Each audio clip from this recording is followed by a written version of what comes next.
mga player na may pinakamaraming medalya at points sa Team USA Olympic basketball records. Layunin ni Kevin Durant ang makasaysayang pang-apat na ginto sa Paris 2024 Olympics, habang si LeBron James ay babalik para sa isang 20-year career milestone. Ang Estados Unidos ay naging isang powerhouse sa Olympic basketball mula noong opisyal na idinagdag ang sport noong 1936.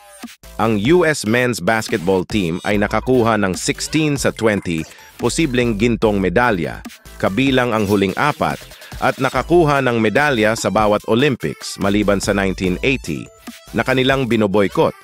Dinadala ng record na ito ang kanilang bilang ng medalya sa 19, ang pinakamataas sa kasaysayan ng Olympic. Muling ipapakita ng Team USA ang ilan sa mga pinakamahusay na manlalaro sa kasaysayan ng basketball. Layunin nila ang ikalimang magkakasunod na gintong medalya sa Olympic Basketball Tournament sa Paris ngayong summer. Kabilang sa mga talentong ito ay ang superstar ng Phoenix Suns na si Kevin Durant, na sa edad na 35 ay humahabol sa ilang record ng Team USA. Kasalukuyang hawak ni Carmelo Anthony ang pinakamaraming titulo sa Olympic basketball player kailanman, na may mas maraming gintong medalya kaysa sa ibang manlalaro at higit sa alinmang bansa maliban sa US. Si Carmelo Anthony, ang tanging 4 na beses na Olympian sa US men's basketball, ay nakakuha ng ginto noong 2008, 2012, at 2016 at nag-uwi ng tanso noong 2004 pagkatapos ng kanyang rookie season sa NBA. Gayunpaman, maaaring magbago ito sa lalong madaling panahon.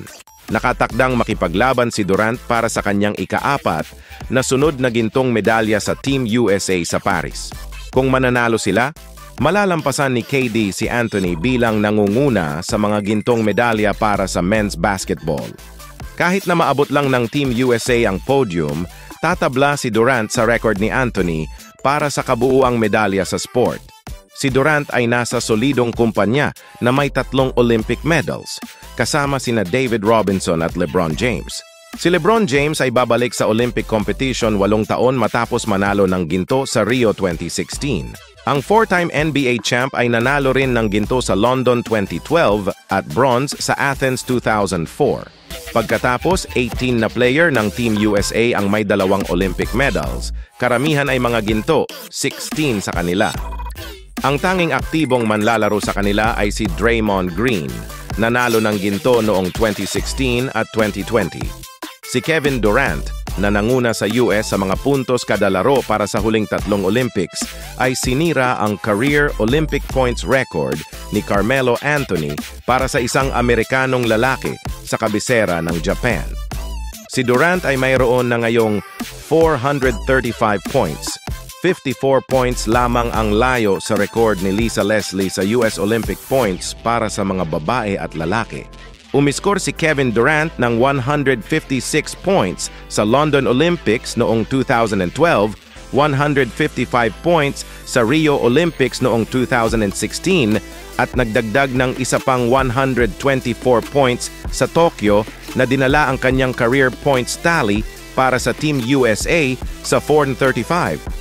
Hawak din ni Carmelo Anthony ang mga record para sa karamihan ng mga larong nilaro 31 at karamihan sa mga rebound 125 para sa team men's basketball ng US.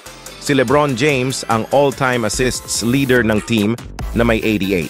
Nanguna si David Robinson sa blocks na may 34 at si Michael Jordan ang nangunguna sa listahan sa steals na may 49.